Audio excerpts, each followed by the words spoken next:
Welcome to Oscillators and Percolators, your wonderful morning coffee show.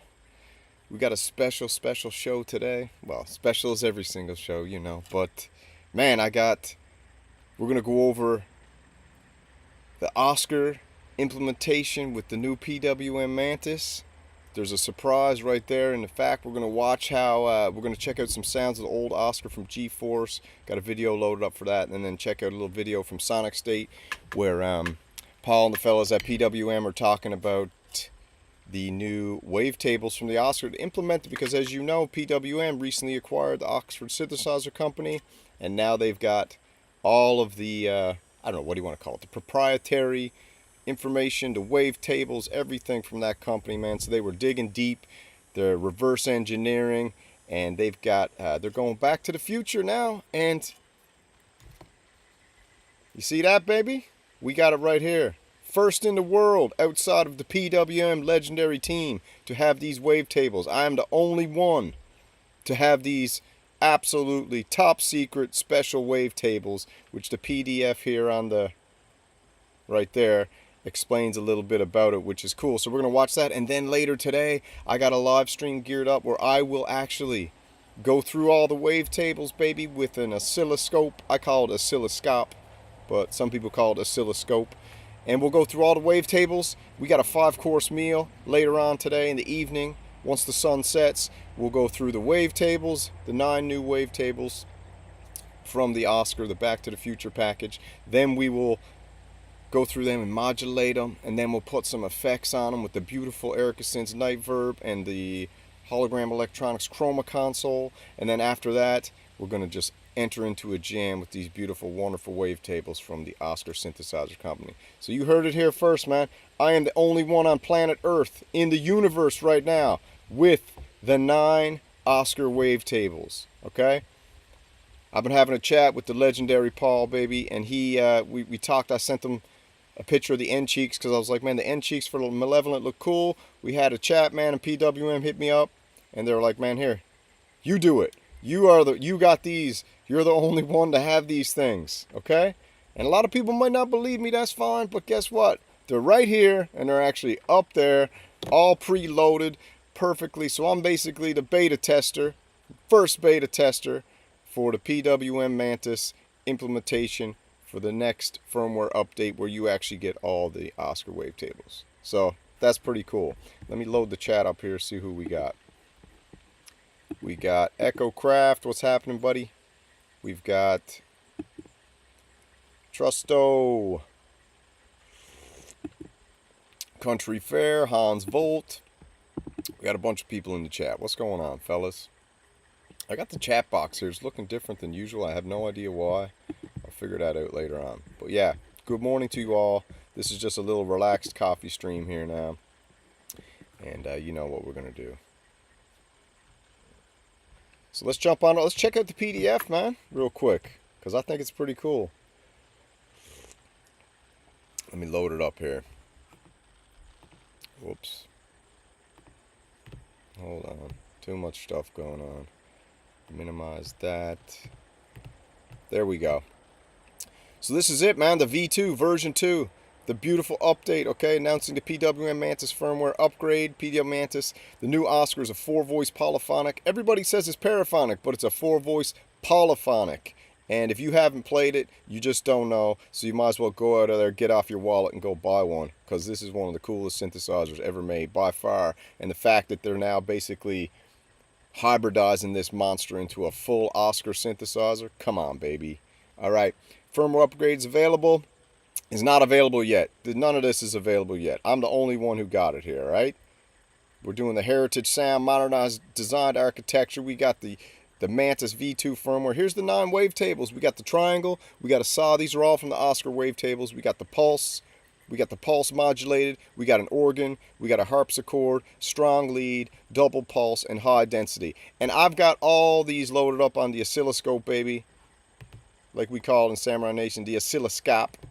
And you'll be able to see these wavetables in real time. That's right. We got the alpha beta tester in the house. So today we're just going to go over a couple little things. and watch a couple videos just to get it primed up. This is what we call breakfast. This is what we call the Mantis breakfast today. So we're sharing breakfast and a coffee together.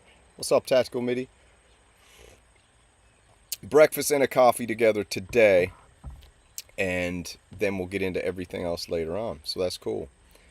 Echo Craft, that's right. Put down the pop, smoke, whatever. I don't know what he's saying there. Yeah, what's up, Trust? All right, so let's get right into it, man. Let me jump on over screens here. Like I said, these are non-wavetables. I'll have these later on tonight. You'll be able to see it on the oscilloscope, baby.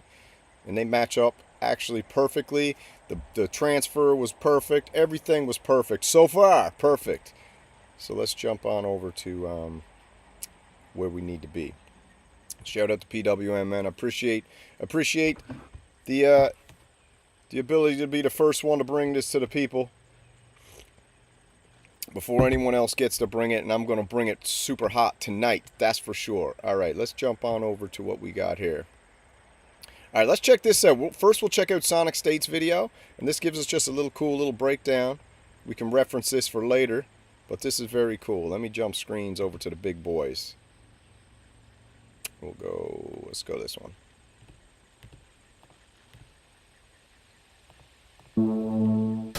Hey Paul, I'm Ben from PWM Music at Gearfest. Hi Nick. What's going on? Hi everyone out there.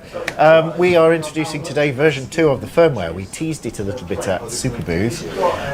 What we've done is, Ben here has been and analysed all the code that Chris had in the OSCAR, and we've been able to add the wavetables, the original wavetables from the OSCAR to this thing now, which are there. If I put that down, you can just have a look at. There it is there, right? There it is there, and there it is here, baby. So, like, I mean, what are you going to say? I guess you could say that maybe I screenshotted it or something like that there, but I don't think so, sweet mama. It's right here. And I got to tell you, this thing sounds, the wavetables sound exquisite. I mean, what a job the fellas did on this. But there it is right there. At it. Oh, nice! Yeah, in all their steppy glory. In all their 256 byte glory. Yes, 256 bytes and 8-bit. So we always had the idea that on Mantis we've got this WT setting on the waveform select knob, and with the original version 1 Mantis, then you have a nice wavetable on there. I should play it. So WT, so they got the Mantis wavetables on. There's a WT setting, right? They got all the wave. There, you know, they got the triangle, the blah, blah, blah, blah, blah. And then they got the WT, which means wavetable. So it's pretty friggin' easy, man. You whack it on the wavetable, you hold shift, oscillator one shape, brings up the 9 on the side, and well, bam, bam, bam, you got the non-beautiful wavetables with 0 to be the original Mantis wavetable. Super cool. And then you run through that shape. Ooh. Because we can do that. So that's just an init patch, and then that's the original wavetable we supplied on the Mantis. But now what you can do is you can press shift, OSCAR shape, and you can now go down and select these. So that is the OSCAR triangle and saw and pulse, and then Chris made a pulse modulated. So that's actually a Chris Huggett static LFO on a pulse. Nice. Which you can have as well, which means you can also shape. Yeah, everyone give a shout out to Weaver Beats, man. I think he tore his ACL or something. He's all bunged up skateboarding, but hopefully he'll be back in action. Mod it as well and get weird poly stuff going on, polyrhythmic sort of stuff going on as well. That's on that one, and then you've got 5, which he calls organ, and of course on the Mantis it's a full 4-voice synth, so it will play 4 voices. That's just beautiful 4-voice polyphonic, baby. I'm telling you, it's so gorgeous playing this thing. It is a 4-voice polyphonic. A lot of people missed that in the beginning, but it is absolutely gorgeous, man. And the fact that you can spread those filters and just get that I mean, I'm telling you, man. I'm telling you, I was up there last night in cold sweats. It was sounding that good. Just the oscillator that you're hearing, oscillator 1. That's the organ. Then you've got he calls it harpsichord, strong lead, double pulse. And this one, we've called it high density. What did Chris? Well, in the manual it says triple pulse, but it wasn't. Yes, there's a story there, isn't there? Which you found out. Oh yeah, okay. Which apparently other people know about, but it was new to me while I was disassembling the firmware. But all of these things are algorithms. Beautiful t-shirts, man. Loving the swag on the PWM boys there. We got the OSCAR with the full front chest. Then we got the OSCAR with the full front chest and the PWM right up where that bow tie would usually go. Looking good. Ultimately generated because there wasn't any memory left in the firmware. And he got to the last waveform, completely ran out of memory. So that's just the first 256 bytes of firmware. What you're hearing is the interrupt service routine being turned into audio just squirted out of the output. Oh my! So that is OSCAR firmware right There's there. something about coding within such massively finite limits that enhances creativity, right? Yeah, he was very constrained, so he did something crazy, and it works. It's actually quite hard to come up with such a nice sounding table. Excellent. It's really nice to bring that back. So that one, which does sound like. What's up, Crazy Rabbit? What's happening, bro? Been loving the content you're putting out these days, man. Awesome stuff. Shout out to everybody in the chat. Like I said, later we got a beautiful treat, man. It's going to be a gorgeous treat because I got it prepared in my mind like a 5-course meal. And we're going to go through the original OSCAR waveforms. This is a world exclusive here, okay? Samurai's bringing you the world exclusive. The first one on planet Earth to ever bring you, besides the two boys here in this video, the first one on planet Earth to ever bring you these sweet, sweet Back to the Future wavetables from the original OSCAR, from the original company, Oxford Synthesizer Company. Okay, so we're going to go through the wavetables with the oscilloscope. Then we're going to go through the wavetables with some modulation. Then we're going to go through the wavetables with probably the two greatest friggin' effects pedals on earth, the cream of the crop, the caviar of effects pedals. We're going to be running this through the hologram chroma console and then into the Erica Synths Night Verb, which it will be blow your mind sound. I might even show you some of my demo from the other day I did. And then after that, we're going to do it in a jam. And you know what then, baby? I might open up the phone lines for calls just so the Renegades can have a laugh. But I'll tell you what, PWM loves the Renegades. They absolutely see the passion that we have for sound design, creating music, everything. And, you know, that's why they're giving the Renegades the first look. All right. Like this, but then Ben, you've done something clever with the shape knob as well. Yeah. Which you can hear modulating now. You can probably talk over this and explain how that works. So this is the same thing that was happening with the Mantis saw, and this is part of the original proof of concept Mantis code that Chris generated. So when you change shape, it's just a delay and an add. So you get this out of phase version of the signal added. And that's really great because when you mod it up and you have an LFO, it becomes a sort of chorus effect. You get this phaser. Very phasey. Yeah. Really Interesting. Tasty sound. So I'm guessing with such core. How'd you get them, Harmonic Sonics? Question, how did I get the wavetables? Cool little story. I got the wavetables because I was talking to Paul. Actually I just sent PWM support a picture of the end cheeks that Rourke Industry made, the neon green, the neon Neanderthal, that Kawasaki green end cheeks. And he hit me up and he was like, damn, I love those end cheeks. So we just started chatting for a little bit, then the other, just like normal chat, and he was like, oh, can you get me some of those end cheeks? I was like, let me see what I can do. And then the other day I just did a jam with the Mantis, and I sent it to him, said, hey, check this out, man. I got some cool sounds out of this thing. It's a great synth. And then we just started talking the other night, and he's like, bro, here, I'm going to hit you up with the wavetables. And I was like, what? And he's like, yeah, I'm going to send you the wavetables for the OSCAR. And I was like, okay, that's awesome, man. And he was like, you're the only one in the world who got them outside the PWM team, so enjoy. And we'll be giving them out to everyone else later, but you're the only one, man. You are the beta tester for the PWM Mantis, so here you go. Test it and let the Renegades know how it sounds. Show it to them. And I was like, you got it, baby. So I just prepared a 5-course meal, live stream as we do, and that's kind of the story. So shout out to PWM, man. Awesome company. Shout out to Paul, baby. Awesome dude. And yeah, man, it's awesome. So Such restraints, there perhaps was no comments in the code. I'd like to think that maybe there were. You came across some. Well, what we don't have is the source code. I think it's lost to history. So I've been disassembling this line by line over the course of about a month and a bit. Yeah, we had the Mantis source code, of course, which did have some comments in, but this is going right back to the OSCAR and this is analysing how we did it. Z80 assembly language. Yeah. Oh wow, that's arcane. It's early 80s stuff. So when the banking system fails, you're the only guy that they can. That's right. I'm the alpha beta tester, okay? I'm the alpha beta tester. Bring it to the alpha dogs.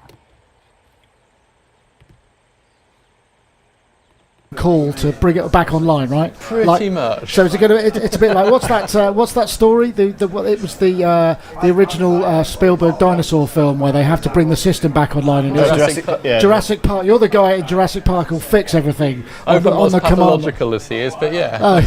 On the command line. Excellent. So Echo Craft, you're right, dude. Thank you for that $1.99. That'll go right towards that Italian sub, man. Echo Craft is the official Synth Samurai sponsor. He basically buys me an Italian sub a week. Oil, vinegar, mayo. $14 for an Italian sub, and Echo basically sponsors my Italian sub addiction. So, yeah. It's polyphonic, baby. Four voice polyphonic. And a lot of people missed that. They slept on it. They didn't understand. And now he knows. And a lot of people have been saying paraphonic. It's polyphonic, a true 4-voice polyphonic. that's the. What else is there with the version 2? Is it the wavetables, or is there more stuff going on? No, that's it. It's adding the OSCarness to the Mantis. I mean, Mantis is mostly there. I mean, it's got the dual filter and all those characteristics of the OSCar. We have, of course. So if you don't know about the OSCar, we're going to go check out a video in a minute from G4 Software where they kind of did the software version of the OSCar. They go through everything, and we can kind of get, before we get to dinner time tonight, like I said, we're having breakfast and a coffee together this morning. Tonight we'll get into the 5-course meal, but it's nice to have a little idea of what we're getting into. So we'll be checking out some OSCar content here in a second. Of course, acquired the Oxford Synthesizer Company wholly now, so we feel it's the right time to bring the two ends together really and make the next generation OSCar. We're kind of thinking of it like that. So it's still in the Mantis platform, and of course quad, so yeah, full voice. Nice. And full polyphonic, proper 4 voices. That has been an evolution. It began Chris's original. Dude, Hans Volt, I've got an Italian subscriber buying me an Italian sub. An Italian sub buying me an Italian sub. Listen, if somebody don't think we're living in a simulation, you just don't get it. Design was to be just duophonic, but we took that route and found we had enough processor to get up to 4 voices, and I think that message may have been missed a little bit out there, that it is a 4-voice polysynth. You hear that, machines one? Right. Still in the Mantis platform, and of course quad. Listen carefully. Yeah. 4 voice. Nice. And full polyphonic, proper 4 voices. That has been an evolution. It began, Chris's original design was to be just duophonic, but we took that route and found we had enough processor to get up to 4 voices. And I think that message may have been missed a little bit out there, that it is a 4-voice polysynth. But we ain't missing the message, Paul, baby. We're not missing it. We ain't missing the message. We know it's a 4-voice polyphonic synthesizer. It's got duophonic mode. It's got 2 filters. It's got stereo spread. It's got an absolutely monstrous sound to it. And now that we've got the 9 new wavetables, baby, right here from the original Oxford synthesizer, re-engineered by this cat right here. I got to get his name, but I got a video about him too. He's a very interesting dude. And we'll go through these, man. And you know what? I wasn't a huge fan of the oscilloscope. Like I told you, in Canada, we call it the oscilloscope, okay? Because we love scallops in Canada, and everyone just nicknamed it the oscilloscope. So when I run this through the oscilloscope, man, just looking at those waves and hearing them, there's something about it, you know? So maybe there's something to that little bit of a, you know, that little visual that Starsky and Lou Pop and the boys do. But I'll bring it to you tonight in neon green, and we'll have fun with that. Right, excellent. And then the other thing that we want to mention is that now if you buy to the end of August in Mantis or in Malevolent, you get the GeForce Imposca 3 plugin free of charge with it as well. Excellent. It's what you call tag team, baby. You got the G4 software. Like he just said, if you go buy one of these things, the Mantis or the Malevolent, this month, I believe he said, you're going to end up picking yourself up some free G4 software with the original Imposca. Cool, right? Very cool. All right, let's check it out. Nice deal. Nice wrangling there. Thank you. Excellent. Well, thank you very much, guys. Good. Thanks. Yeah, you got to be interested, man. So let me jump back to the main screen here. So this is what's cool. Like I said, this is what's cool about this. The Mantis now is got a lot of friggin' power under the hood, okay? Harmonic Sonics is very interested in the Mantis now. I personally think everybody should be interested in the Mantis. I said this a while back. I think the Synth Mafia didn't do it justice when they demoed this thing, and that's where the Synth Renegades come in. That's where I come in. And man, this thing is powerful. The Malevolent is a monster. Absolutely crazy. Hans Volt's got a PDF patch pack coming out for the Malevolent. Actually, I don't know if he has it coming out, but he's making one for himself. Probably not for the public, but yeah, he's been doing some crazy patches. He's going to be doing some patch design in one of the live stream coming up for the Malevolent. That's super cool. And just the fact that we're getting, if you go look up an OSCAR now, if you go look up an OSCAR on Reverb, it's like $8,000 to $16,000 for original. So what you're getting now is you're getting a Mantis, which is taking the best parts of the OSCAR, the best parts of the Wasp, and then all the beautiful machinations that the boys at PWM are coming up with. And it's just a really cool company. I'm digging them, you know? And I'm digging them just because I dig them. And the Renegades are digging them just because we dig them. Crazy Rabbit, do I have a favorite at the moment, the Malevolent or the Mantis? They're actually two completely different monsters, and I haven't had the chance to hook them both up yet and do a proper duet with the two, which maybe I'll do that Sunday night. But man, I'm telling you, they're two different monsters. The Malevolent is a wild, absolute possessed Mustang. You have to tame it. You're constantly trying to tame it. It's constantly pulling you away from where you are. A lot of people think that it's there's something wrong with it. There's not. It's made to make you. It's made to make you work, and it's made to make you think that you're going somewhere, and then it takes you somewhere even better because it's pulling you, and you constantly got. It's just like it's very hard to describe. You have to get one to try it, and if you're gonna get one to try and play Mozart's whatever 19th Symphony, it ain't for you. Okay. But if you're someone like Hans Volt, Synth Samurai, Echo Craft, Crazy Rabbit, Trusto, Moser, okay? Studio Effects. If you're one of these cats, Blairy's Beat Lab, if you're one of these cats who love sonic exploration, you love sound, you love being brought to the edges of the atmosphere and then blasting through it like a friggin' Falcon rocket, okay? If you're one of those kind of people, then the Malevolent is for you. If you're one of those kind of people who likes to be taken to parts unknown, and then when you get there, be greeted with a hot cup of coffee and a shot of tequila, the Malevolent is for you.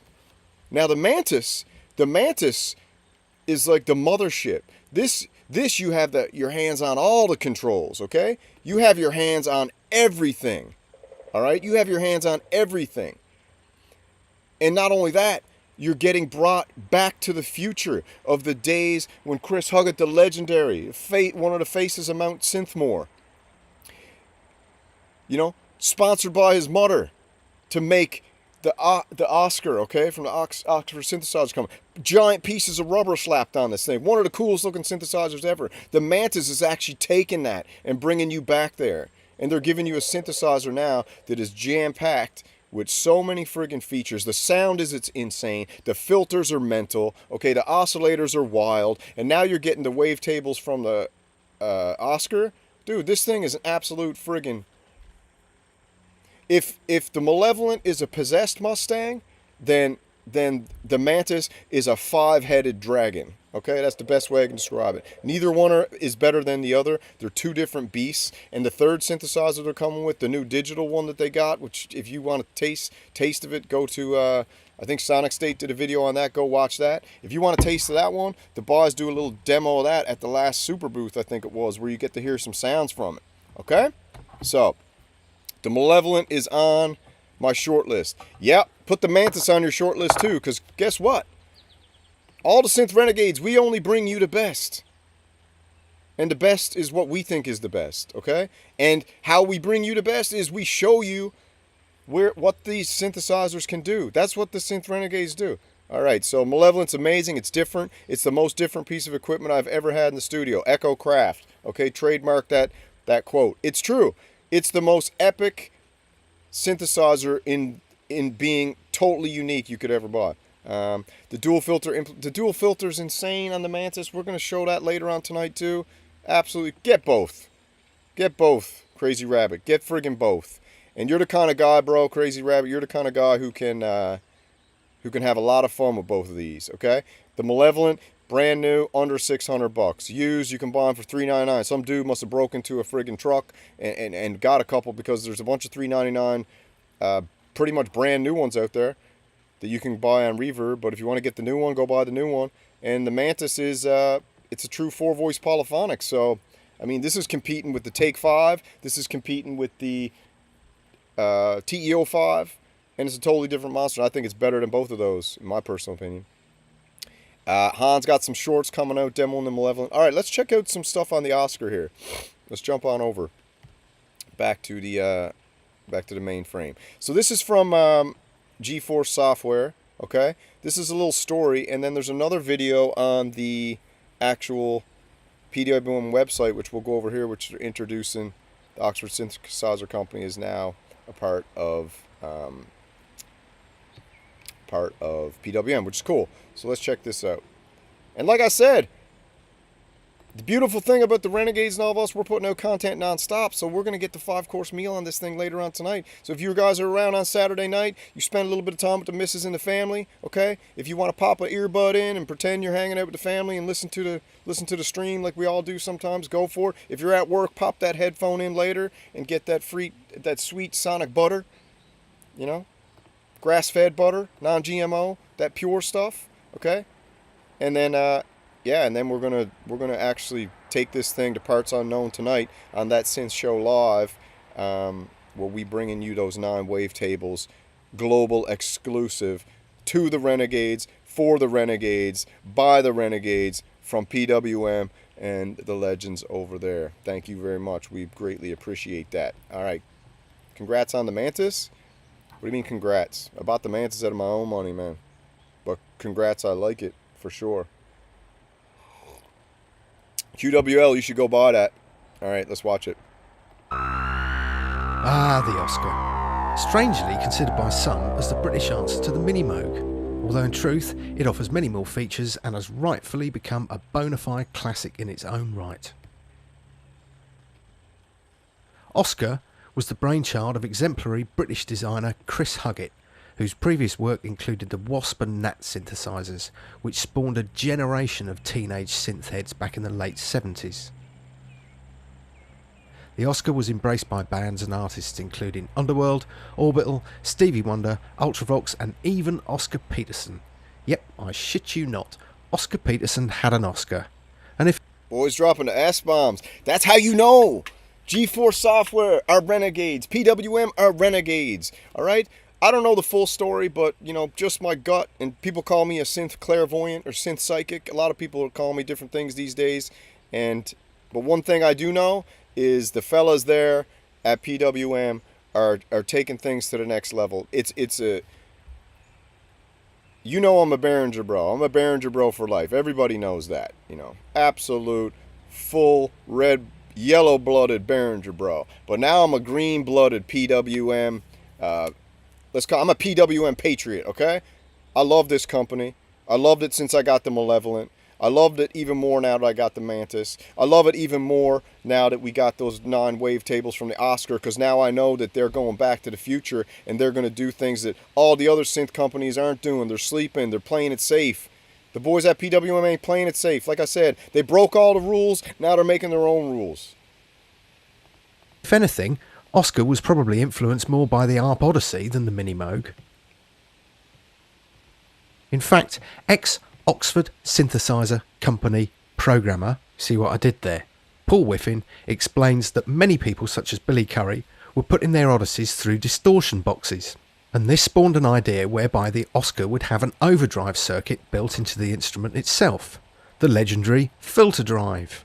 This was a smart move, and one of the features that enabled the instrument to create a diverse range of tones from clean and precise to dirty and distorted.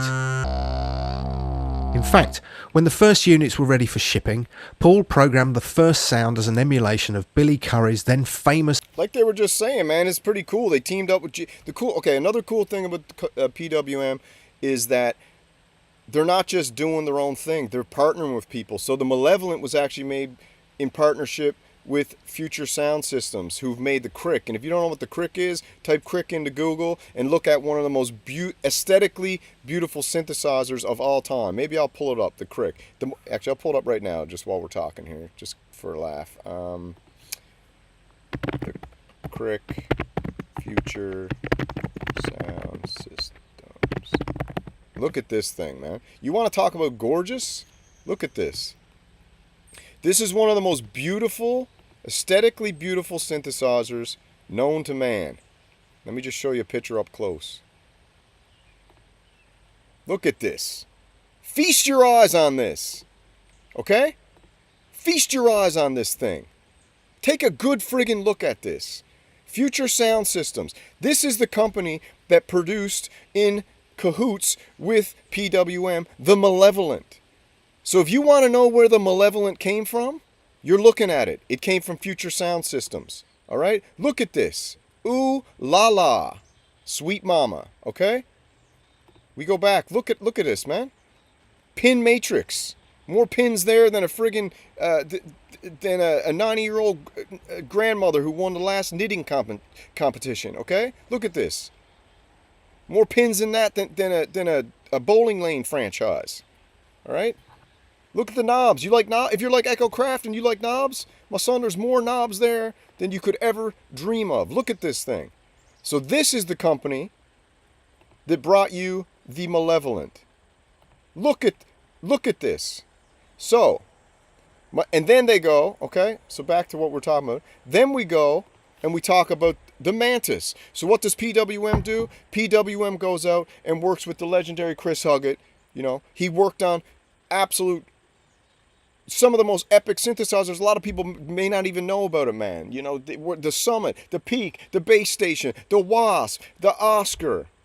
I could go on and on all day, but I got a show to clue up here. All right? And guess who they're working on with the digital? I don't know yet, but I bet you it's someone awesome. Overdriven ARP Odyssey lead sound and took it to the studio where Ultravox were recording. Rumour has it the band were impressed enough to order one each. Another smart idea that set OSCAR apart from its contemporaries was the incorporation of an additive wave section. Now, I don't know how to use the Matrix. What are you talking about, the Matrix on the Crick? Bro, listen. I learn everything on the spot.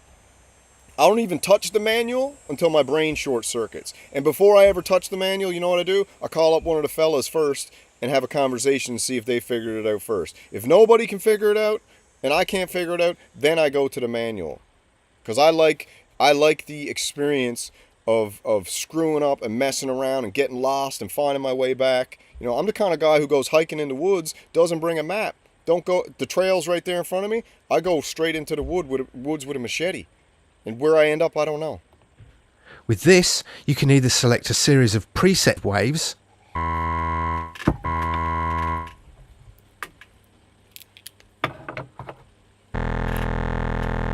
We got to get serious here now, man. or On the blue create rockers, your baby. own with up to 24 harmonics.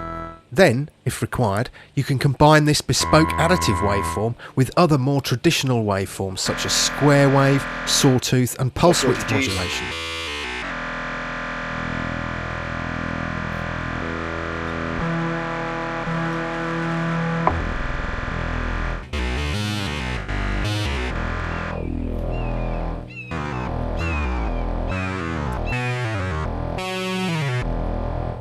However, it must be said that the method of creating your own additive waves was entirely cumbersome, and that's why we developed the matrix grid on the Imposca and now Imposca 2. No more prodding buttons to set. No more prodding buttons, no more this and that. So this is pretty cool, like they said earlier. If you pick up a Malevolent or a Matrix, you're going to get the G4 software for free. That's pretty cool, man. If you ask me. Levels. Just move the lights until you have the combination of harmonics that works for you. You can save it too. In essence, So again, one of the cool things with the Mantis, baby, you got the non-wavetables, and you also got the ability to save presets. So that's one of the huge differences with the Malevolent. Malevolent's like the Buddhist sand sculpture. You know, you make it, it's gone. You write down on a patch sheet, you come back, but the Mantis, you can save everything you do. You can take these waveforms and you can bring them to a whole nother level. One thing I would like, I don't know if it's even possible, is I don't know how the algorithm and everything is set up for the reverb and the chorus on the Mantis, but if later they could do an update and add some more reverbs to it, which I think they might do if it's possible, why wouldn't they? But the reverbs I got in the studio, I got the best reverbs on planet Earth in the studio, right? I think I would venture to say I have the best effects units, and we're not talking about the VSTD ones, we're talking about the effects units of the guitar pedal style synth pedal, and they're the best. The OSCAR was a 2-oscillator synth that offered monophonic and duophonic playing capabilities.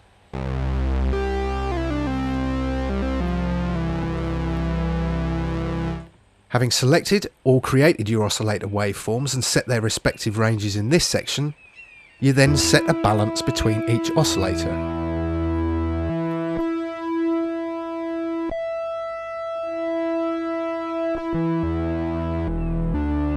The single LFO provided several waveforms as well as rate and intro controls. The latter was yet another smart idea because this allowed... I think Behringer are making an OSCAR, but you know, Behringer, like, I mean, this is the thing with Behringer. Behringer are making everything. So Behringer's making everything. But the cool thing about this one is PWM went and acquired Oxford Synthesizer Company. So they actually have all the old... I mean, I think the boys said in one interview, I can't even remember, I'll have to go back and check. Maybe we'll watch it after this if I got time. They did a, they went to the bro's house, Chris Huggett's house, I think, man, and he just had, like, treasure chests full of stuff. Allowed you to set up sounds where modulation was gradually introduced to a sound over time without having to resort to things like the mod wheel.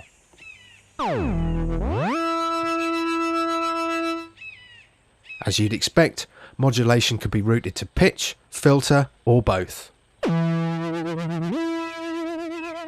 All of which leads us neatly on to one place where the OSCAR stood head and shoulders above its contemporaries. Yep, the legendary filter section. Whereas the oscillators on the OSCAR were 8-bit digital, the filters are pure thoroughbred analogue, and over the years it's been a constant source of amazement just how good these filters really are. Now I say filters plural because the OSCAR has two 12 dB filters that run in series to create 24 dB filters. So the cool thing about the Mantis is the architecture's, you know, based heavily around the OSCAR and the Wasp, right? And, you know, you had Chris Huggett's in there given, like, creative control to basically bring to life his greatest creations in one synthesizer. And the poor man left planet Earth and went to synth heaven, and now the boys are taking it to the next level. And aside from low pass, band pass and high pass modes, you can separate their resonant peaks via the aptly named separation knob. Now with this and the aforementioned filter drive, you can coax all manner of wonderful tones out of the instrument, from subtle vowel-like textures which have the drive backed off and separation fully applied, to full-on dirty leads and basses with full-on drive, resonance and no separation.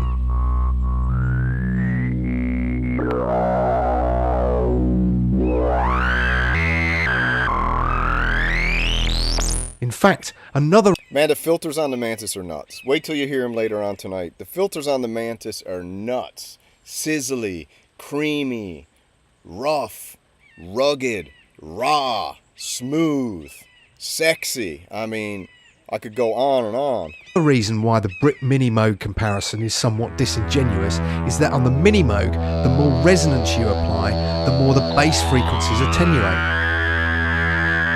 With the OSCAR's filter drive and separation control, this need not be the case, proving that it is indeed a vastly versatile synthesizer.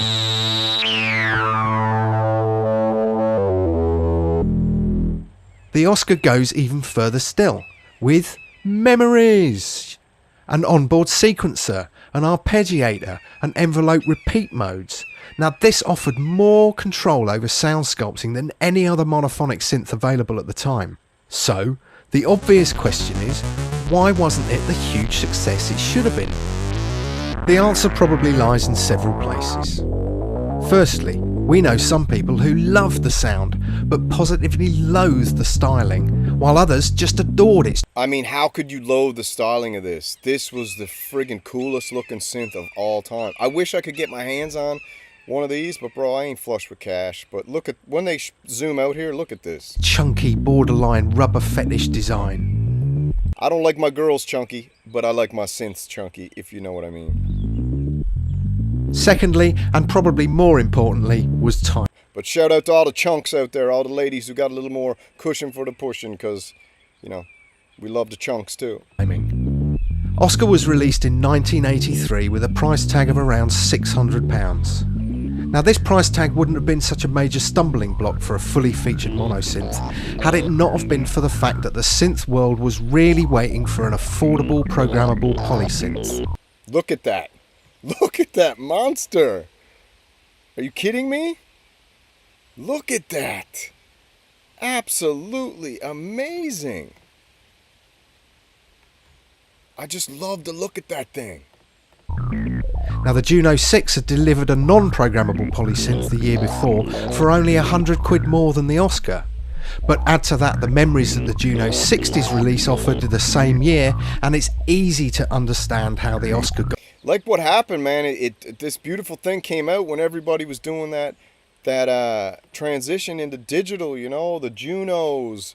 Now Juno wasn't digital, don't get me wrong, but it was that DCO, you know, so DCO versus VCO is the thing, but the Juno X was coming. You had everyone like filling into that different era, right? And you know, I don't think Chris had the big money push behind him to get this thing going in the right direction, but I think they made 2,000 of them, and the color, the look, the sound, extraordinary. Cool thing is, if you like the look of this and the sound of this, you can have it in the Malevolent. I'll show you that later tonight when we go live for the world exclusive. The world exclusive right here. I got it, and I'm bringing it to the Renegades tonight. Okay, the world exclusive. I have the 9 wavetables from the original OSCar on my Mantis upstairs. Thank you to Paul Woodington, baby, for sending this over in PWM. We are the only people on planet Earth. The Renegades are the only people on planet Earth outside of the PWM legendary team to have this, okay? I am the alpha beta tester outside of PWM. And the Renegades will judge the sound accordingly tonight when I serve you a 5-course meal of the 9 wavetables dry with an oscilloscope, or like we like to call it, oscilloscope, okay? Then we're going to run it through some modulation. Then we're going to run it through 2 of the greatest effects pedals on planet Earth, the Hologram Electronics Chroma Console, the Erica Synths Night Verb, and blast this thing straight into outer space. And then we're going to include it in a jam, baby, okay? A legendary samurai jam where I take you on a story of the Mantis, and I'm going to make it all up on the spot like I usually do. Let's roll. Got lost amongst the stampede. Nonetheless, those who did embrace it used it to such an effect that over time it became one of the world's most sought after and highly prized synths. And if you think that's hype, consider this. That £600 price tag in 1983 is more like £2,500 for one in good condition these days. And add to that the fact that only around 2,000 were made, and this means second-hand prices aren't likely to deflate anytime soon. Yeah, baby, if you're looking for a pair of these are the these are the Swanwicks, okay? Not sponsored by Swanwicks, but here it is, okay? These are the Swanwick blue blockers, baby. I got the Rick Rubin red ones for the nighttime, okay? Right here. I got the blue blockers right here. We call these the Samurai Clears, okay? They come in this beautiful little box, and yeah, man, that's what we're doing. These aren't prescription, and here you go. I don't know if there's a code on there. If anybody wants it, here's the code. Thank you for ordering. Hope you enjoy. Snap a selfie with your Swannies. Sleep well. 100% money back guarantee. All right, these help you with every part of your life. I got the blue blockers on here now, the daytimes. And I got the night times right here. Swanwick, baby. Go pick yourself up a set. Like I said, we're shillbillying these glasses because we only let you know of products we use and we love, and nobody pays us for nothing because we've worked 3 jobs to afford this lifestyle. Okay, let's finish this video. Soon. Their increasing rarity and fantastic sound were 2 reasons why we decided to make the initial Imposca and its recent successor, the Imposca 2. That and the fact that we wanted to hear what the mythical ASG, which was a polyphonic OSCar prototype that Chris Huggett had in development when the company closed its doors. We just wanted to know what that might have said. In fact, our love of the sounds available from this instrument even went as far as us commissioning a bespoke hardware controller for the Imposca 2, enabling us to shout out to all the chunks and the nuggets out there, man. Interact with our labour of love with exactly the same kind of tactile control as was possible with the original. Of course, with Imposca and Imposca 2, there are a wealth of additions that the original didn't have. For example, polyphony, and now polyunison on the Imposca 2. There are other things too, like an improved arpeggiator, keyboard velocity response, aftertouch, an extra LFO, independent pulse width modulation for each oscillator, a ring modulator, and more filter modes, etc. But each of these enhancements have... What's up, Banana Rider? Shout out to Banana Rider, dropping that 269, baby. That's the number, 269. I love it. All right, man, we're getting close to that Italian sub now, man. We're almost there. What are we saying? Samurai holds the secret OSCar list. That's right, dude. I mean, you all think I'm joking around? We ain't joking, okay? Because I have the ability to take these 9 wavetables and blast them into the far corners of the galaxy. And we're going to do it tonight, okay? We're going to do it tonight. It's going to be a visual... It's going to be a visual masterpiece, a sonic sonata that will blow your friggin' mind. And just the oscilloscope with that neon green, I got it to match the end cheeks. I got an oscilloscope up there to match the end cheeks of the Malevolent. Alright? The only problem was last night, the stupid company Camo friggin' updated their app on my phone, because I use my phone for a web camera. Never updated in history. What happens? I go up there to do something. Friggin' the Camo app that I pay like 120 bucks a year to use, updated and told me my iPhone 13's got a vintage camera or a whatever, legacy camera or something, and you can't use it anymore. So what I had to do, I had to break the Osbot off the shelf and hook that up. But I'm actually pissed. I wrote Camo and I was like, what are you guys doing? You do understand that I'm trying to run a business here, and I was about to go live, and you jacked my camera. So fix it. They didn't write me back yet, so. Have been done with a firm eye on the design philosophy and operational architecture of the original legend that is OSCar.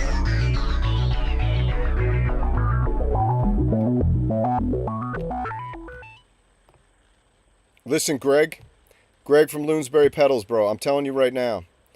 Shout out to Loonsberry Pedals, greatest guitar pedal company, American made. Everybody check it out. Go over and check out Loonsberry Pedals. Echo or Machines or Hans, you want to throw Greg's link to his website in the chat there. Loonsberry Pedals, sponsor of Synth Kumite. Dude, Greg, listen, bro. Go get yourself a Mantis. I'm telling you right now, a guy like you will absolutely fall in love with the Mantis. You'll fall in love with it. You know, I think you should grab one. You hook the Mantis got drive on it that's insane, but you hook some of your pedals up to that Mantis, whoa, baby. What we got? I got an old phone, iPhone 13, dude. My favorite number. I'm riding this till the wheels fall off.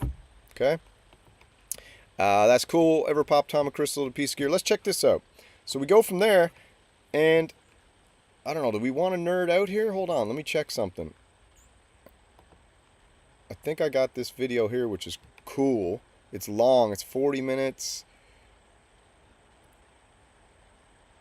Let me just load this up.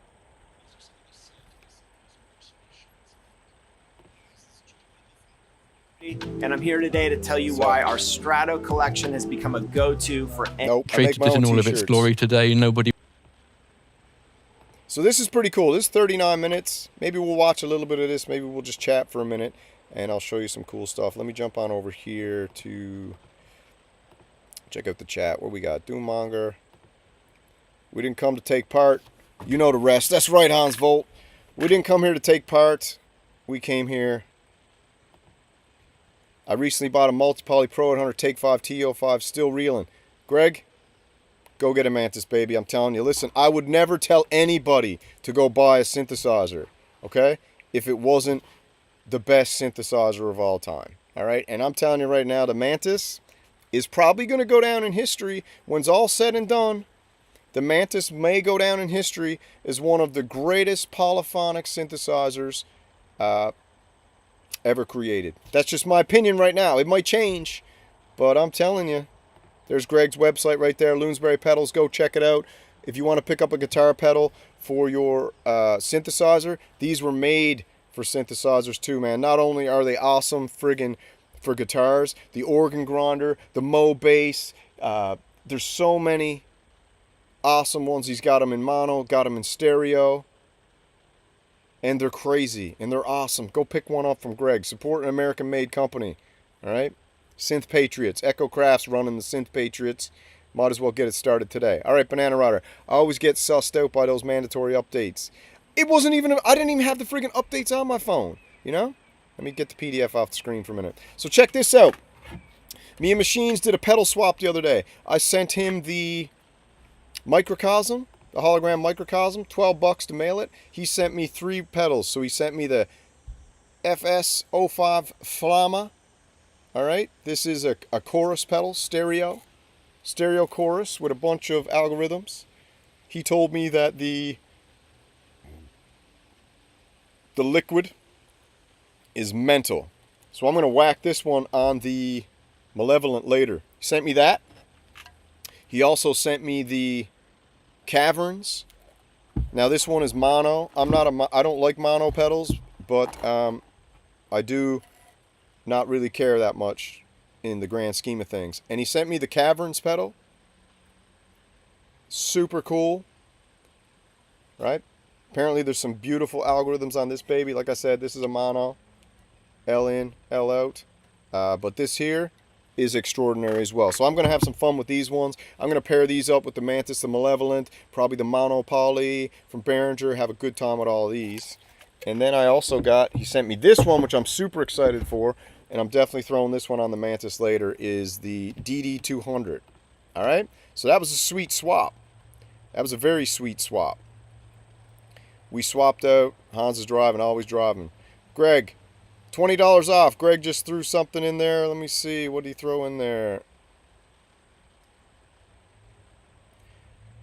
Greg 20. Greg 20. All right, there you go. Use the promo code. Head over to Greg 20. Head over to loonsberrypedals.com. Greg just threw a promo code in there, $20 off. If you want to go get a proper Synth Renegade pedal from one of the legendary Renegades himself, Greg Loonsberry, type Greg 20 in the promo code. You get $20 off a pedal. Absolutely fantastic. So Machines One sent this over the Boss DD200. This thing is absolutely friggin' mental. Okay? Terra Echo. Stereo. We're going to have a good time with this. So yeah, that's pretty cool. So what do we got? Let me check out what's going on in the chat. Everyone might try out the meta module today, see if I like it. Go for it. Not about to buy anything yet though. Need a few months. Yeah, save up, man. Let your synth bank stack. DD200's amazing. Banana Rodder got the DD200. He's certified. Certified. Anything that one of the Renegades got, like the great Rourke said from Rourke Industries, CRB, baby. CERB. Certified Renegade Banger. Loonsberry Pedals, you the man. What else we got? Running out of space, so if I hoard anything, I'll have to buy digital. Make space, baby. Knock down a wall. Clean out your closet. Oh, those bosses are great. Yeah, that's true. All right, let's jump back on over here. And let me see. I want to watch this video for a little bit. Actually, let's check this out. So PWM Group acquires Oxford Synthesizer Company. breaking news, some OSCAR goodness. So like I said, we've got that. We just watched this video here. Very cool. Dave Spiers' 30-year journey with the OSCAR. Let's check that out. This looks like a cool video to watch. Shout out to David Spiers and G-Force. Let's watch this and then we'll call it a day. I gotta go mow the lawn. OSCAR is a truly special instrument. And normally in these little films I'd wax lyrical about how it works, its features and its foibles. But not this time. Not this time, baby. Instead, I'm going to tell you my story with this instrument and its creator, Chris Huggett. Firstly, I'd known Chris for many years, but... Hey, Echo, you or Hans or someone, you want to throw the G-Force software link down in the chat so everybody can check out G-Force? G-Force is a cool company. This is an awesome video, very cool video, and I think we're just going to sit back and enjoy this one. Yeah, so if Echo, one of you guys could throw that link to G-Force software down in chat, that'd be great. Post Electronic Dream Plant and post OSCAR. We first met when he was working on the initial base station with Novation, and my then business partner reviewed serial number 1 for Sound on Sound magazine in 1994. I very cheekily loaned that instrument to Underworld just after they'd finished Dub No Bass with my Headman, at a time when they were looking for a more cost-effective way of getting 303 type squelchy sounds. Also, during the recording of that album, Rick Smith had used OSCAR on several tracks and asked me, if you find another one, would you buy it for me? As a brief aside, Underworld returned that bass station to the very first MIDI music show I had a stand at. At the time, they had refused to do any interviews with magazines, but one of the Future Music chaps, Dave Robinson, spotted us in the cafe and later came... So also, if anybody has wants an idea for how to do some content, this is like a beautiful example of how to do some voiceover with some clips, clean audio on the back, a slightly like, you know, filtered arpeggiation in the background. Echo Craft's great at that. He does some beautiful arpeggiations over his stream. So yeah, this is a cool idea for how to film some content. So if you got a channel, any of the Renegades, and you're looking for an idea of how to make some content, you don't really want to jam, or you want to jam, do something like this, man, where you just string a bunch of clips together and do a voiceover over the top with a script or something. Super cool. If you don't even want to write the script, just get ChatGPT to write it. You read it. Boom. Done. You people like to buy synths all the time. Echo, thanks for the $2, Banana Rider. Appreciate it, my baby. We're almost there to that Italian sub. Let's keep watching this video. I don't mean to keep cutting in, but damn, the stream looks great today, doesn't it? The beautiful background, the trees behind me, all the Renegades in the chat. There's about, what is it? 1,500 people in the chat, man. That's great, because it's time for everybody to really get acquainted with this company, PWM, and also I think everybody's acquainted with G-Force, and I think it's cool that they're pairing up together and working together. He came up to me and asked if I could get him an interview. I told him it was highly unlikely, but I'd ask, which I did, and surprisingly Carl said they would, on the understanding that I did it. That one interview ended up with me doing freelance writing for Future Publishing for several years, and the money from that helped me survive while getting my first software business off the ground. Anyway, returning to OSCAR again. By pure coincidence, on the same day I was due to buy my first ever hard disk recording system from TSC in London, I had a call from an old friend who was quitting the business and selling his keyboards. His faxed list... You're right, Banana Rider. If we can get those 1,500 people watching this live stream to hit the like button. I feel like the like button needs to be embedded into the chat. It would make everything so much easier. YouTube, if you're listening, embed the like button in the chat for people. If you want people liking videos, make it easier. And that, put a love button in there. I'll date it, included things like Yamaha FB01, and I duly scanned it thinking, nope, not interested, nope, nope. And then I saw an OSCAR at the bottom of the list with a little note saying broken. I called this friend and asked what was wrong with it, and he explained it had no sounds and he'd let it go for spares for 200 quid.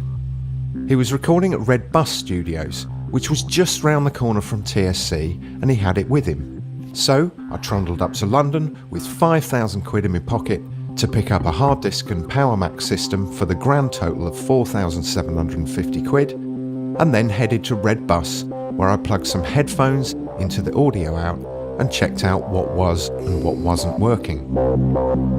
Tweaking everything on the front panel indicated no problems, and my theory was it was just the battery that had died, which is why it wouldn't store or retain patches. Yeah, shout out to Alex Ball. Alex Ball makes some great documentary synth films. Storytelling's great. He's got that good voice. He's got that British voice. When everybody speaks in a British voice, they always sound smarter. Okay? A lot of people think I sound dumb. You know? But I like it like that, because what I call that camouflage. You're late for the stream, Alex C. Let me just fill you in on what's going on real quick before we get back to this video. World exclusive later, I have the 9 wavetables from the original OSCAR already bootloaded up onto the Mantis upstairs. Tonight we're going to be doing a 5-course meal where we'll be going through the 9 original wavetables of the OSCAR on the Mantis. I'm the only one in the world outside of PWM who has these right now, and I got them till Sunday night, and I'm going to bring you the wavetables modulated, the wavetables with the greatest effects pedals, the Night Verb and the Chroma console, and then we're going to implement the Mantis into a jam with all the ladies. It's going to be extraordinary. Take £250 there and then, so I returned home £5,000 poorer, but armed with OSCAR, plus a shiny new Apple 7100 Power Mac, external SCSI hard drive, a copy of Logic, and a DigiDesign interface. Before setting up the new Mac, I plugged OSCAR in and quickly dialed up a killer bass sound, as well as a sequence identical to Bjork's Army of Me. I then let that run. Yeah, I call that camouflage. I just rebranded it to Samouflage, alright? I might sound dumb, but I ain't dumb, bro. Let me tell you that right now. I ain't no dumb one. I got that Samouflage on. While excitedly connecting up the Mac and all the peripheral devices. At some point during the proceedings, my wife arrived home from work, and while normally she was completely disinterested in synths, on hearing OSCAR, she said, "That sounds great." And when she saw it, she said, "It looks great too."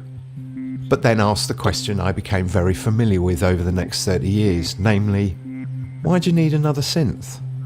I explained that I was probably going to sell it to Rick Smith, and amazingly, she looked at me and said, "I like it. You should keep it." The friggin' OSCAR is the coolest looking synthesizer I think ever made. The more and more I look at it, I haven't started looking at it till recently, but the more I start looking at the OSCAR, yeah, I got the waves, baby. Synthpotamus, you get to see him tonight. I don't know what time I'm going to go live. I got to spend some time with the, with the missus, and then have dinner and all that, and then I'll go live after sun goes down. After the sun goes down, the synths come up. All right? I needed no persuading, and years later that very OSCAR and Underworld's existing OSCAR were modelled for what would become Imposca. Before then though, I fitted a new battery, explored all its nooks and crannies and used it on many sessions. Yeah. At every session... This is the real cream dream, dude. You're right. The Oxford is the real cream dream. It's the original cream dream. I was all about the cream dream when I was gassing up over the Arturia Polybrute 12, but now I'm on the green dream, okay? Because it ain't the dream unless it's the green dream with that green cream. People would ask, what the hell is that, when they saw and heard it? And for several years it became my secret sonic weapon of choice. At around the same time, I did some work for Novation on a product that was never released. But I mentioned my love of OSCAR to Chris Huggett, and he talked about how he was especially proud of it, but also explained that it had failed to make a real dent, largely because it was mono... Well, we're going to make it make a dent now, baby. All the renegades are going to make it make a dent, because the Mantis and the OSCAR are now one. The Mantasca. Phonic and duophonic at a time when most synth players wanted polyphony. Now that solution came in the form of Roland's Juno 6 that came in at roughly a similar price to OSCAR, and as a consequence, Oxford Synthesizer Company ceased trading and Chris... Yeah, boom. Roland did what they do. They dropped the Juno, all the friggin' marketing money with the Yakuza in Japan.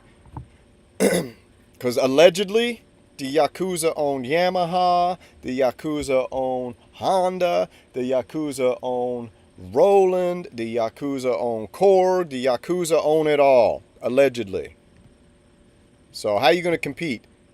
Explored other ways to make a living. Those included working for Akai on the S-Series samplers, together with legendary EMS synth designer David Cockerell. Chris told me many stories of visits to Japan. Throw the green heart emoji in the chat, baby, if you're down with the green dream. Where David Kawasaki would try to get through each day by saying as few words as possible, sometimes even managing to say nothing, as well as regaling happy memories of drinking way too much sake. Several years later, Chris was still at Novation when I approached him about us doing Imposca, and he gave me his blessing and was kind enough to send us the last revision OSCAR source code. Upon release, Imposca was a big hit, and we found ourselves meeting at airports en route to or from trade shows. At one point, I remember him mentioning that Novation had financial difficulties, and I actually tried to recruit him. Very sensibly, he declined, and after Novation was acquired by Focusrite, he continued doing great work with a degree of security that he wouldn't have had working with us.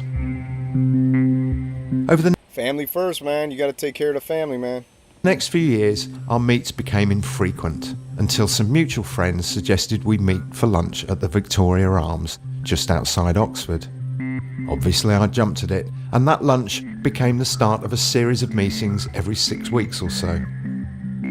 I loved every minute of those lunches with my close friend Jeff and his old bandmate. Look at the wasp, dude. Look at the... What's that? Oh, that's the gnat? Oh, man. Look at that. Look at the gnat. What's Synthpotamus saying? I thought it was so cool to learn that one of the OSCAR waves was the first bytes of code in the OSCAR. Yeah, I know. Isn't that cool, man? We play, Synthpotamus, if you were going to rewind the video, we play the little clip from Sonic State. Shout out to Nick Batt Sonic State, always producing the highest quality content out there when it comes to synth news, that's for sure, especially when the trade shows and all that. Sonic State is the go-to spot for that. Shout out to Pro Synth Network, shout out to Symptoms of Reality, shout out to all the fellas. The Gnat, baby. The Gnat, is that like a Micro Freak ribbon controller? I think it is. I think it is. I actually love the idea of naming your synths after insects. The Mantis is crazy. The female Mantis mates with the male Mantis, then rips the head off it and eats it. Do you understand? Fred. Fred had worked for Electronic Dream Plant, and after he and Jeff had lost their producer, a certain Trevor Horn, they used Adrian Wagner's studio at the EDP HQ to record a couple of hits. At each lunch, they'd regale old Electronic Dream Plant stories, plus stories of those recording sessions, while I'd try and soak it all up like a sponge. Again, man, beautiful narration with that, you know, slightly open filter arpeggiation in the background. I might have to steal this style of video and make some, like, documentary style stuffs. Chris was a great guitarist and clearly a fan of Fred and Jeff's music. He'd asked Jeff what pedals he used on various tracks, while I continually quizzed him on the Wasp, the Spider and other OSCAR stories. At one point, we even talked about forming a band and calling it the Nat King's Old. Fred is the person who talks on Adrian Wagner's behalf on the Bright Sparks documentary, and I explained to Chris that I'd like to do another chapter with him picking up the story post-EDP and talking about OSCAR, Akai and Novation. So cool, man. What a history Chris Huggett had, man. Talk about a legend. And I feel like Chris is like, when you look at the history of him, he's done so much awesome stuff in the synth world that the dude needs a lot more love and a lot more... I mean, he gets a lot of love, but I mean, you really only hear about some of the other big dogs, you know, like Bobby Moog, Tommy Oberheim, and Davey Smith, you know. But Chris Huggett, man, I think he's my favorite of them all, to be honest with you. However, Chris explained he Gerard wasn't V? comfortable in front of a camera and he'd have to seriously think about it. I remember him coming to the studio and having exactly the same conversation with my partner Chris McLeod that I wanted to capture on film. I told him as much, and he said he was coming round to the idea and he would let me know soon. By coincidence, at about the same time, I was asked to help on Chris's forthcoming flagship synth summit, and again jumped at the opportunity. I started by creating a bank of sounds for the already released Peak, before taking delivery of a prototype summit. I loved it and set to work, and when it came time to release the instrument, Novation flew me, Chris McLeod and Chris Huggett to Berlin's Superbooth to witness its launch. We flew together and stayed at the same hotel, and as a consequence we spent a lot of time together chatting and basking in the praise that Summit received. It's a really beautiful... Huggett is pure synth gangster, dude. Base Station, Novation, the Summit, the Peak, the Wasp, the Gnat, the Spider, the OSCAR. Crazy. Now the Mantis. thing being with one of your heroes when people spot his badge and exclaim, "Oh my god, you're Chris Huggett, can I touch you?" At one point, Chris and me were walking back to our hotel after a party where at least one Chris getting dapped up at all the events, dude. person got on his knees and did the "we're not worthy" routine to Chris. And as a reasonably quiet individual, Chris usually laughed any adulation off, but on this occasion, as we walked, he looked at me and jokingly said, "I could get quite used to this." Yep. At that same show, I introduced him to Bob Moak's daughter Michelle and quietly chuckled as he became tongue-tied in her presence. Such a humble man, such a prolific engineer, and such an inspiration to me. What do we got here? We got Synth Skunk with one of his burner accounts. Here he is. Pro 3 for life, over and out. Synth Skunk. Synth Skunk's in the house. Listen, man, we can spot your burner account from a mile away, my brother. Synth Punk deleted his channel again, nuked his channel. The guy was on a run doing some great content, and a lot of people were excited again, and he nuked his channel. So I guess this is one of his burner accounts, over and out. Shout out to the Synth Skunk. Many. On the way home in the taxi, I pleaded once again, "Please, Chris, we've got to do that Bright Sparks chapter. You know it makes sense." He's the Synth Punk is the Icarus of he's the Icarus of the synth world. He flies way too close to the sun and then gets his wings burnt off and then falls back to earth, crashing into the terra firma like a latent, slow-moving, fireless comet shattered into a million pieces across the digital landscape. And to my surprise, buoyed by the show, he agreed, but also said, "I just need to get a little operation out of the way first." Yeah, there's your general. Your general abandoned you. Synth Punk, a leader of the synth punk rebellion, abandoned his people, deleted his channel. That was your general. Your general is now no more. Yeah, you crashed, bro. You crashed. You left all your people. You had a bunch of people counting on you to lead your rebellion, and you abandoned them. And guess what? I knew you would. That's why the war was the easiest war ever fought. The Synth Renegades crushed the Synth Punks. Simply, easily. We didn't even have to fire a shot. We just knew the pressure would be too much for the old general, and he just crushed himself under the weight of having to lead his army. I didn't pry, but about a month later we met at the Victoria Arms again, where he showed me a large scar and explained that it was cancer. However, he was upbeat, saying the prognosis was good and he just needed to get through the chemo, and we definitely convene for a filming session soon. Yeah, you know who you owe something to, brother? Synth Punk? Over and out is Synth Punk. You know who you owe something to, bro? You owe something to yourself. Because you self-sabotage all the time. You're one of the most charismatic personalities I've ever met all across of YouTube. And you self-sabotage. Just when you have You know, just when you have that moment, you know. What's that song by Eminem? You only got one shot. Seize the moment. Carpe diem. You panicked. You broke under the pressure.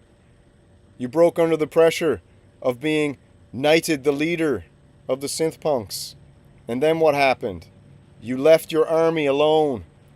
They woke up in the morning from their tents, came outside, the embers of the fire that you said that you were going to keep burning that night, the temperatures in the minuses. Your army came from their tents cold, shivering. You were supposed to keep that flame burning, and you let it go out. They asked, they looked for their general. What did they see? They saw footprints in the snow, walking away. That's what happened. That is your legacy. That The positive abandoner. vibe lulled me into a false sense of security. And then COVID hit. As with many others in similar situation, Chris's hospital appointments were cancelled. And before I knew it, I received news that his condition was not good. And at that point, I did something very un-British. I emailed him, telling him how much his work and his friendship had meant to me over the years, and how I'd really enjoyed us becoming reacquainted again. Given the gravity of his situation, I didn't expect a reply, but he did. It was lovely, but also heartbreaking. Chris died on the 22nd of October 2020, and the funeral was one of those minimal attendee ones that COVID restrictions enforced. However, at his memorial service several months later, me... Yeah, what's up, Chaotic Noise, 000, what's happening, brother? Over and out. What's he saying? I don't need anything by my own creativity. I don't need an audience. This is not a war. Yeah, you're right, it's not a war, dude. Dude, it was the easiest war of all time. It was, like I said, we didn't even have to fire a shot. We didn't. Our army is still... The synth renegades are still at base camp, chilling, eating rare ribeye steak, cooked over the hot coals. We got lamb. We got warthog roasting. Okay, we got seal cooking over the open fire. Just remember your legacy. You abandoned your people. You went against the one group that loved you. You tore down the people that wanted to build you up, and then you had a legacy faction of people who splintered off and wanted to be led, and you abandoned them. You left them in the cold. That is your legacy. Sad. And we had it all planned out. The war was ready to be waged. Everything was ready to go. We trained. We fought. We were there. The signs were ready. And there it was. I like you too. Yeah, well, we like you too, but you always turn on us, turn on yourself. Yeah, that's just the way it is. Secretly building a new channel. You'll never see me when I hit. Oh, you're going to strike like a lightning bolt in the night? What's up, Echo? We're ready anytime you are. We got the mushroom juice. We got the mustache man. We got it all. You won't see the rockets come till it's too late. Yeah, dude, you know what? Hold on here. You won't see the rockets come till it's too late. Okay. Yeah, we'll see. Yeah, bro, we got the mushroom juice. Load it up. Extra crispy. He will quit before it hits. He's a quitter. He's a quitter. You know what I had on growing up? My father put a picture on the wall growing up. It was a kayaker in the most craziest stream ever. And every morning when I woke up, when I lift my head out of the bed, there was this giant picture on the wall. You know what it said? It was the dude in the kayak, like water splashing up. He's almost upside down. And on the wall it said, a quitter never wins and a winner never quits. Every morning when I woke up, that's what I saw. Every single morning. That was the mantra I woke up to as my eyes open as a young child. Rising out of the basement. Darkness. Flick on the light. Instantly I'm hit with the mantra. A quitter never wins and a winner never quits. I think you should start repeating that to yourself, my friend, every morning. All right, so let's check this out for a bit. Now, that's cool. Very cool story. You can go check out G4 Software. Echo posted the link in the chat. Very, very cool. And let's play this for a little bit because I think this is pretty awesome. Let's go right here.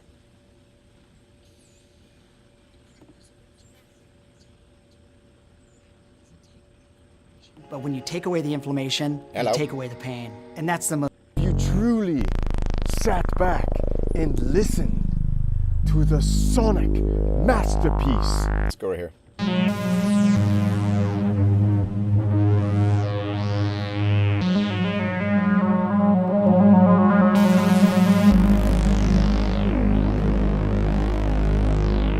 So this is a Mantis demo I did the other night, just messing around. I went up and got the Mantis, started playing through some patches, just pure sound exploration. Let's listen to this for a little bit, and then I gotta head on out.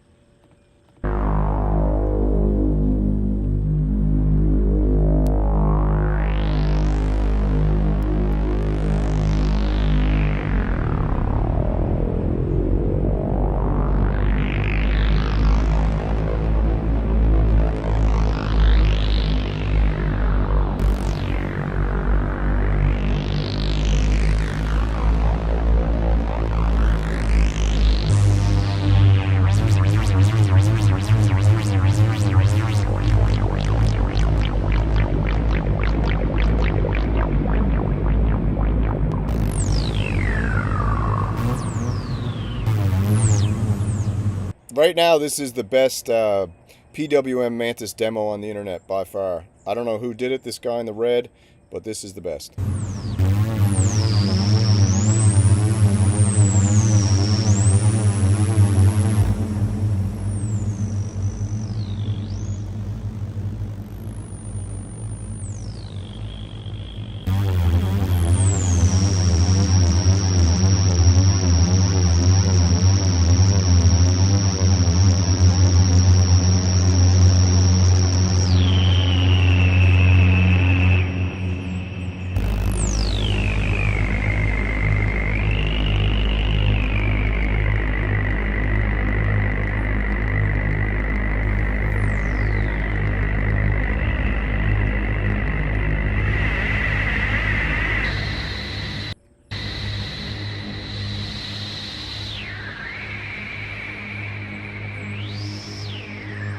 Yeah, this in fact, I mean, I've heard people saying that this might in fact be the best synth demo ever.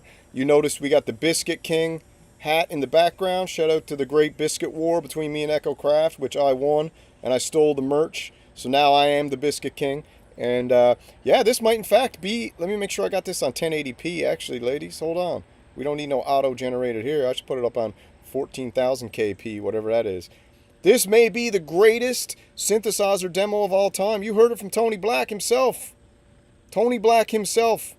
Okay? The legend Tony Black. This may be the best synth demo of all time. That's what people are saying. I was on Gearspace this morning. I was on Reddit. I was on the Silk Road, the dark web, and everybody's saying that this is the best synth demo of all time. Arguably, jury's still out, but I mean,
Am I working for PWM right now? No. I just love the company. I bought a couple of their synthesizer. I think they're friggin' awesome. And I sent Paul Whittington from PWM the End Cheeks picture that Rourke made me. We started chatting. He sent me the 9 wavetables from the OSCAR. I'm the only one on planet Earth who got these outside the PWM team. And tonight I'm going to bring you a 5-course meal with these and show you them on the oscilloscope, modulate them, add some effects, and do a jam with them just because I feel like it and I want to. And I'm the alpha beta tester for this thing outside of PWM. So no, I don't work for nobody but the Renegades. I work for you guys.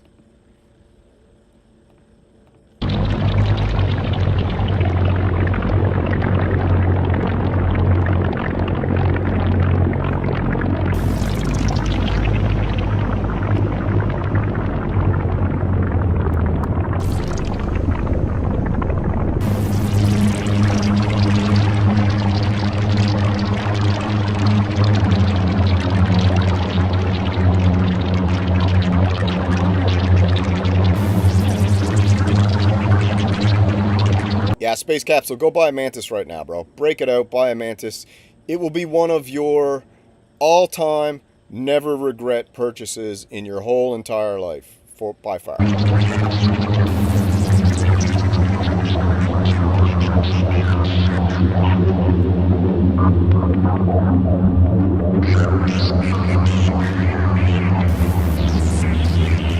Bro, I looked how much the OSCAR, it's like friggin' 8 to 16 grand.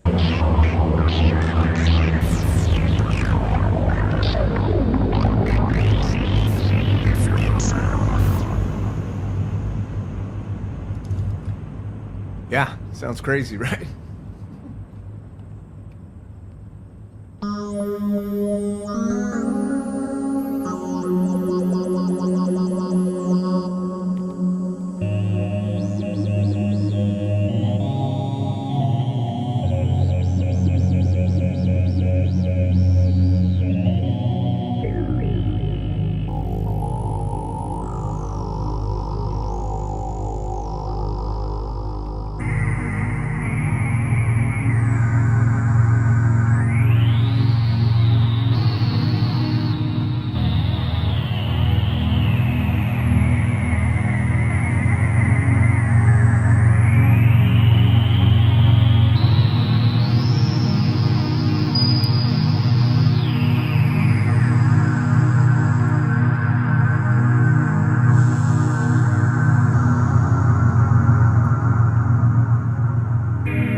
Mantis is mental, so you go from gnarly to insane to squelchy to bubbling to gritty to ferocious to smooth to soft to silky to satin.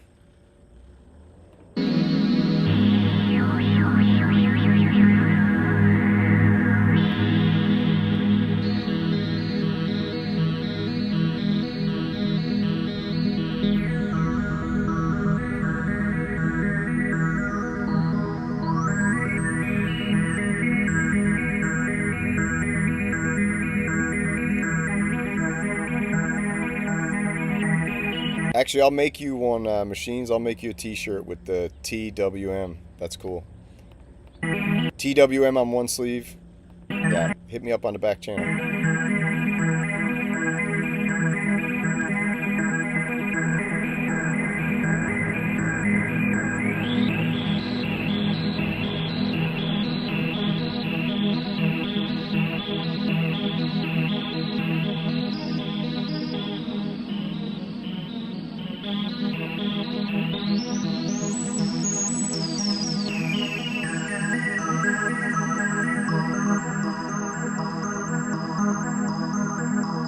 Hey man, buy day Friday was yesterday, but every day is buy day in Renegade Land. Pick it up, Georgie Cheese.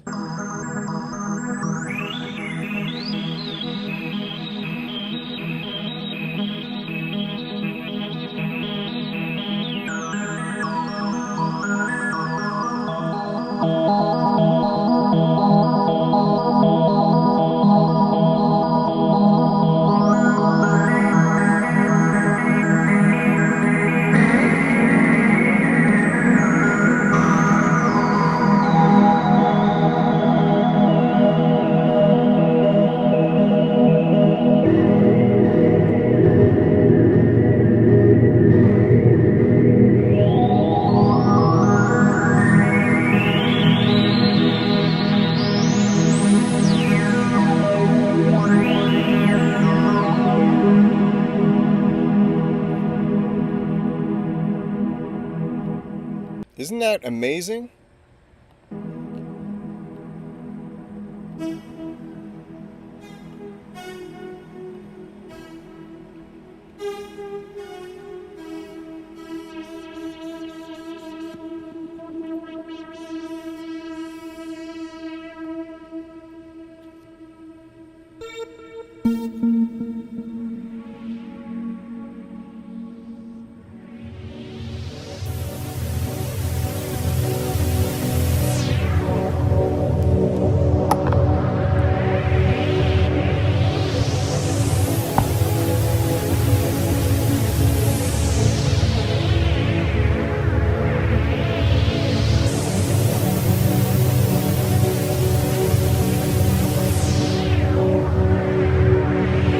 I think the jury's out. This is the best Mantis demo on the internet. We're at cruising altitude now, and then we're hitting Lost in the Sauce. I'm going to finish this because I haven't even really listened to this back yet.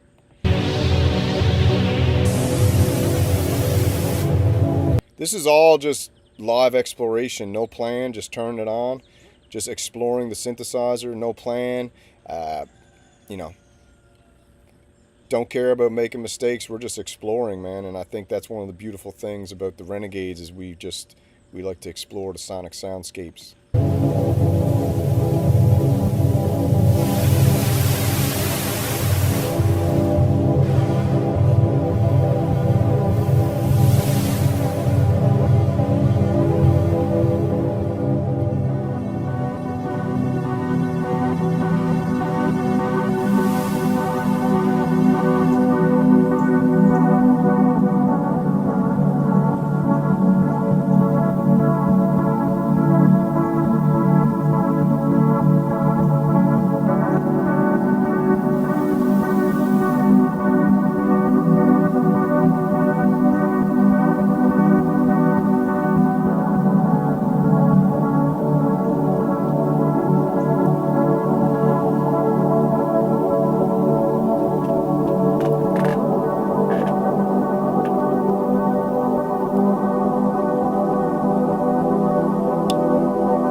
I just have one earphone in then, and I just popped the other one in.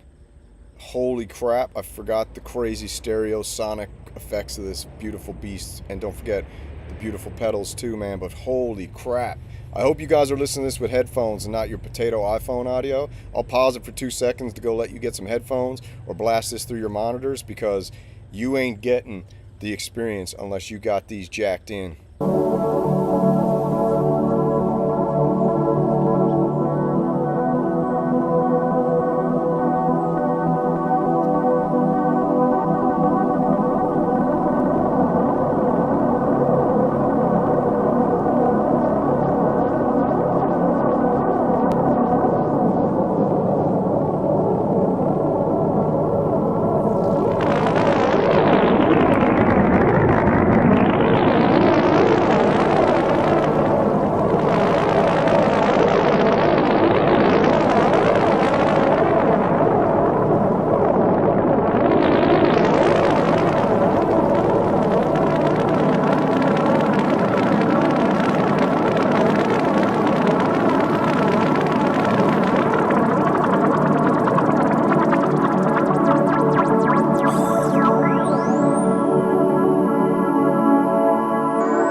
Yeah, Zeb, we had a bunch of hornworms out on our plants too, man. We knock them off and put them in some water and vinegar, and we just make a hornworm bath, acid bath.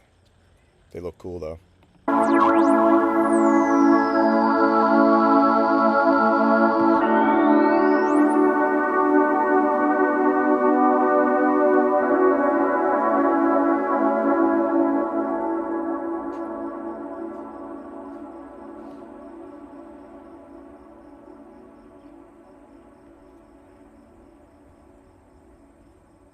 So crazy.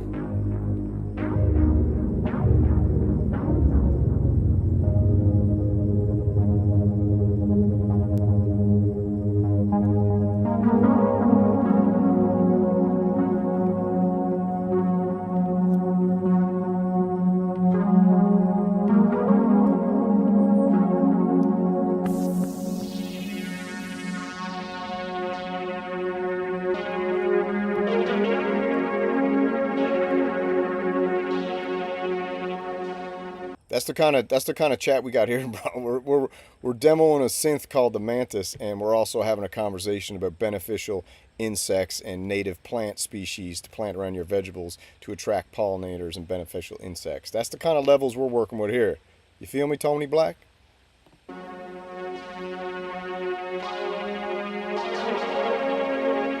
That's some layer cake right there.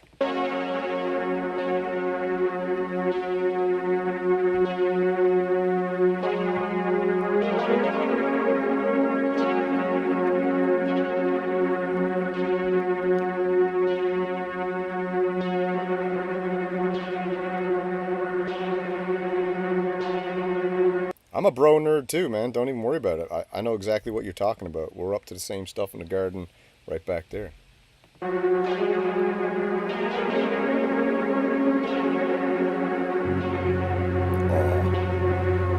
So I just brought, if you notice there, there's a sub bass oscillator. I'm just bringing in the sub bass, and you can hear it kick in now, man, filling in all those lower frequencies, and it just gets thick like a chunk.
This is not a vape pen. This is a USB drive with the 9 wavetables of the original OSCAR now on the PWM Mantis.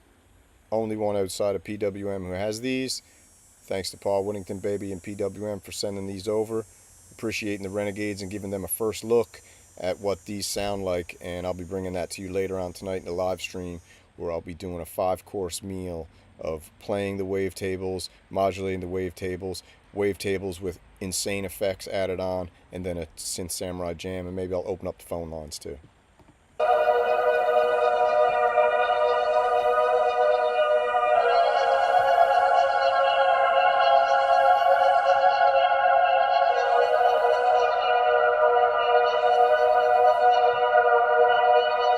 Tactical, get a Mantis, dude. Get a friggin' Mantis. I'm telling you, the Mantis is so exciting, and this company's all in on their synthesizers, man, and it's just a really, really exciting company, man.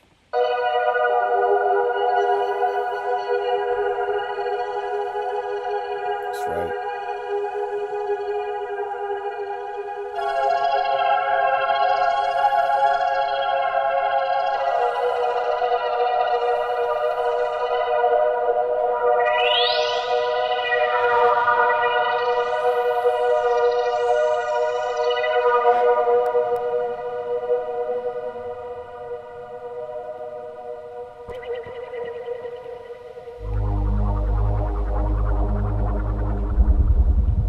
Just gonna finish out this jam here now.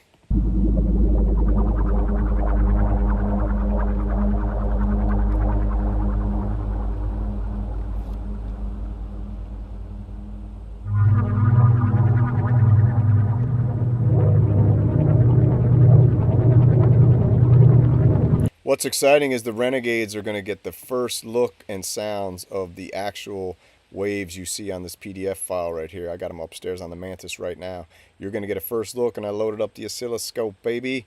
Or as we say in Renegade Nation, the oscilloscope.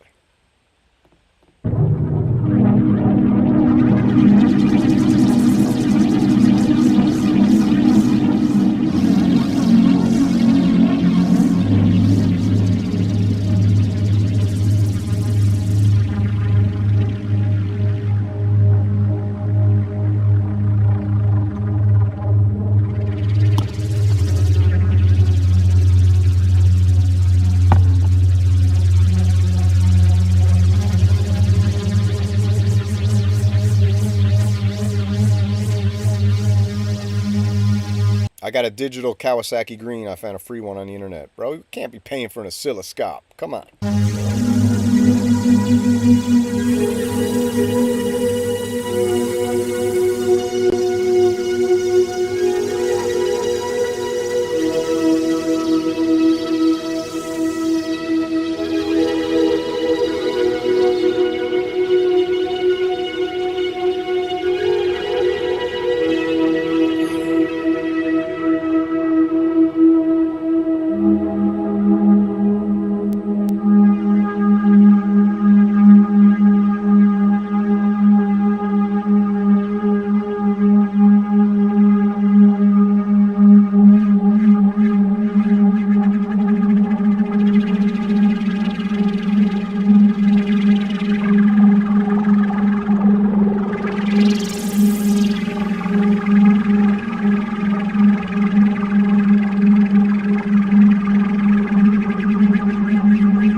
Peace. All right, man, that's it. I think that's pretty friggin' awesome right there. So if you want to watch the full thing, pretty much did. Go check it out. Appreciate it if you share it around. If you want to, if you don't, you don't. If you want to like. If you want to subscribe. If it's your first time here, man, buckle up. We got so many shows. We got Oscillators and Percolators morning show. We've got that Synth show live. We got that Synth car. We're breaking all the rules too, just like PWM, man. We're a 99% live stream show now, transitioned. We bring in the synth news. We're bringing a synth community. We've got musical competitions. We've got it all. And synth demos are just sprinkled in every once in a while. So tonight, like I told you, I got the wavetables right here up on the computer. The 9 originals from the OSCAR. Only one on planet Earth outside of the legendary PWM team to have them. So the Renegades are going to get a first look and they're going to hear the first sounds. I got an oscilloscope up there so we can check those waves and make sure they're matching up perfectly. And then we're going to run them through some modulation, run them through some effects, and then we're going to jam with them. And then I'll probably open up the phone lines as well. So that's the show for later on tonight. Buckle up, baby. The future is here. And you guys take it easy. Have a great time. I appreciate you all tuning into the show. And you guys enjoy your Saturday afternoon. Spend some time with the family and the missus, and we'll catch up later on tonight. Peace.